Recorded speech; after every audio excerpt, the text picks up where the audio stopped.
Bienvenido al proyecto Cómplice.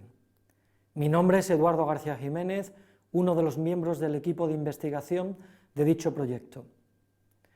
En la unidad 1 de este primer módulo de formación ya introducimos el concepto de retroalimentación como una de las herramientas fundamentales con las que contamos los docentes para ayudar a los alumnos a que identifiquen sus carencias al escribir y consigan superarlas. En esta unidad 3 vamos a ampliar esa primera referencia a la retroalimentación con otros dos conceptos, el concepto de proalimentación y el concepto de autorregulación de la escritura. Comenzaremos definiendo cada uno de ellos para continuar con el análisis de las relaciones que guardan entre sí esos dos conceptos. En el siguiente esquema comparativo se presenta una definición de los tres conceptos. En realidad, en la diapositiva lo que mostramos es el camino que recorre un alumno desde la casi absoluta dependencia del profesor, retroalimentación, hasta alcanzar un importante nivel de autonomía como escritor, a través de la autorregulación.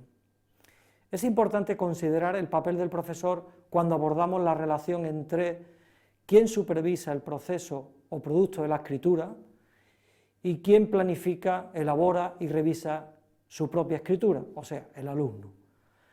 Así, como se muestra en este esquema, puede existir una intervención por parte del profesor sobre el proceso o el producto de la escritura del alumno no planificada o intrínseca, de carácter reactivo. Esta intervención es parte del día a día de la clase, en ella el profesor actúa a demanda de los alumnos.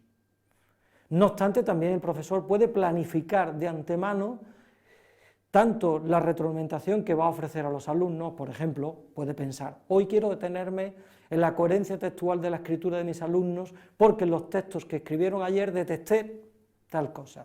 También puede planificar la propia proalimentación, por ejemplo, hoy voy a dejarles que identifiquen sus propios errores de coherencia en los textos que escribieron ayer y voy a pedirles que creen reglas o normas sencillas que les ayuden no solo en los textos que han escrito, sino en otros que quieran escribir en el futuro. En esta situación premeditada encontramos lo que llamaríamos una intervención extrínseca o proactiva. El diagrama que presentamos a continuación nos muestra el camino hacia el crecimiento de la autonomía del alumno como escritor. En ese camino es necesario considerar varios elementos claves, como son la tarea de la escritura, el propio alumno, el tutor o maestro y los compañeros o familiares del alumno. En el modo en que se combinan dichos elementos con la propia madurez del alumno como escritor y con los dominios en los que tiene lugar la escritura, da lugar a tres situaciones que podríamos considerar prototípicas. En un primer momento, caracterizado por una escasa madurez escritora del alumno, la escritura se produce sobre todo en el dominio escuela, donde el maestro decide qué tiene que escribir el alumno y en qué género discursivo debe hacerlo, y en su caso, si al escribir puede o no colaborar con otros compañeros o familiares en la escritura de un texto, por ejemplo, planificarlo o revisarlo. En un segundo momento, el alumno escribe en el dominio escuela, pero también en el dominio familia y o en el dominio amigos, por ejemplo, utilizando WhatsApp.